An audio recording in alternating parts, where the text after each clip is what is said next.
Hello everyone, thank you for joining. This is Cordelia Gaffar. I'm the founder of Workout Around My Day and the Stressless Mom. So today we're talking about let's decipher chaos. And you know what I love about this topic is it's tied to stress, it's the cause of stress, and it is the engine that runs my life. So I'm so excited to share with you today. And as you can hear, I've got a little chaos going on here. My baby, Nini, she's baby, she's 3. She decided to dump her drawer. So I'm stepping on papers and I didn't get a chance to clear that up. So I'm standing in chaos. And that's just to set the tone so I can be in the right energy for this. So thank you for coming in. First and foremost, I want to invite you to share this out with other people. I'm sure that you know at least one person who lives in chaos or is stressed out and could really benefit from this. I also thank you for joining me on the replay. Hello, Elder Carmen King. How are you? Hey. And for the reactions already, this is a new lipstick for me. Hey, Sky. How are you? So, like I said, please share this out and with your friends on Facebook and everything, and invite them to come on in and to learn how to decipher chaos. So before I get to the meat and bones of what I want to talk about, I'm great, thank you. I wanted to share with you, like last week all the quotes I was putting up were on stress. This week all the quotes are on chaos. So where am I getting these quotes? I'm just basically finding thought leaders, change makers, and in some cases even religious leaders who have talked about these things and positive things, a positive twist on it. So this week I'm going to tell you a little bit about the person whose quote I've got going today. So the quote for today is, "Chaos is merely order, waiting to be deciphered." I love that. Just let that sit with you and kind of sink in for a minute. Think about that. Chaos is order, waiting to be deciphered. I love that. So who is this guy? Who came up with this idea? So his name is, I hope I don't botch it up, his name is Jose Saramago. He is a Portuguese he was a Portuguese writer who actually got the Nobel Prize in Literature, and a lot of his acclaim wasn't until he was in his late 60s. So this man is a thought leader, right? Because he's an author, he's a writer, a literature writer, and I love, a lot of the Latin writers. So I've actually never read any of his stuff though. But in this case, they happen to be very passionate and have a different worldview. Now, he's not considered Latin because he's actually from Portugal. But in this case, he was an atheist, okay? But check this out. He believed, hey Rita, how are you? Don't forget to share as you come in. He believed that love could change the world. And I think that's magical and powerful. So, and that's so well connected to how he would view chaos being order, right? Just waiting to be deciphered. So let's define chaos now. So if you are like me and you're a mom, or you're a super busy woman like Elder Carmen King and Rita or Sky, then chaos for you is, waking up in the morning and things being out of sorts for you. So for me, sometimes I don't get to wake me up. I have my alarm set for 6 a.m., but I have a baby, right? And babies wake up at the crack of dawn.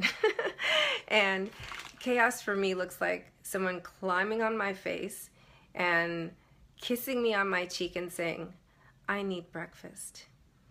And then, before I even have my bearings, "Are you coming?" and pulling on my leg. Chaos is trying to you know, go downstairs, but tripping over the laundry that didn't get in the laundry basket in the hallway. and and then finding out that it's not dirty laundry, but it's clean laundry that was never folded and put away. Chaos is now getting to the kitchen, and the kids that were supposed to clean up the kitchen last night didn't clean up the kitchen, so breakfast making isn't so easy. You have to like wash the dishes in the pans and the pots in order to cook the breakfast. And then looks like there was you know, a gremlin that hit the refrigerator in the middle of the night and ate the food that's supposed to be for breakfast.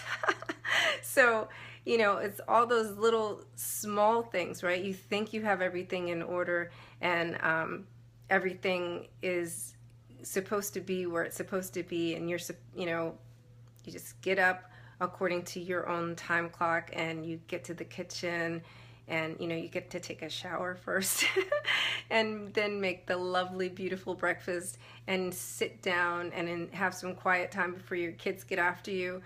But that is not the fate of most mothers. But let's look for the love in the middle of that chaos, and let's look for the order in there, okay? So notice that I said when I'm being awakened, right? Albeit not the time and in the order that I want it to be awakened, but I get a kiss. I look at the fact that I have the opportunity to spend early quiet hours with my smallest precious child, okay? Look at the opportunity that no one else is awake, and so even though they didn't do their chores and there's a mess in the hallway and a mess in the kitchen, I am afforded the opportunity to quiet myself and reframe the situation, because there's nobody there to yell at, right? Now I am given an opportunity to create order. Okay, this person was supposed to organize and fold the laundry. That didn't happen. I have an opportunity in that quiet moment with my one child to find out the most effective way to communicate that to the person whose job that is. Okay, so the person didn't clean the kitchen. I can waste my energy and spin my wheels, you know, being frustrated about it, but I don't even have that opportunity because I got to get breakfast on the table for my little one. But while the warm, soapy water is touching my hands, I'm afforded the opportunity to meditate on how to connect with whoever's responsibility it was to clean the kitchen and make sure that this doesn't happen again, right? So this is how we see that chaos is merely order waiting to be deciphered. It looks crazy. It looks like you're going to be out of sorts. It looks like the beginning of a bad day, but it's not. You got a kiss in the morning. You got a hug in the morning. You got a tug in the morning, and you got quiet time, and you have warm, soapy water and delicious smelling food that will wake everybody up with your love, right? They'll wake everybody up. Thank you for sharing that. They'll smell the breakfast and they'll say, it's time to wake up, mom's cooking. And when they come to the table, they're drawn to the kitchen.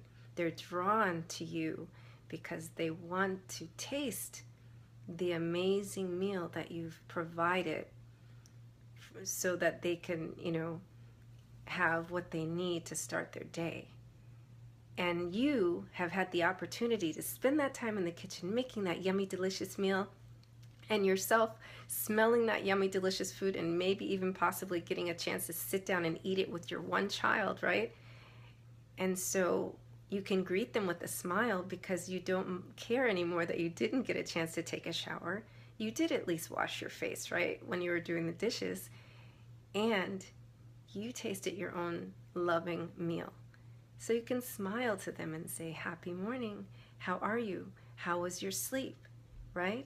So the love comes out. And then once they also have the food in their bellies and they're feeling good and they're now smiling back and their eyes are open, then they can say to you, oh, I slept really well.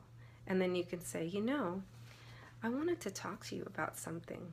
I'm trying to remember, who was it who was supposed to do the dishes last night?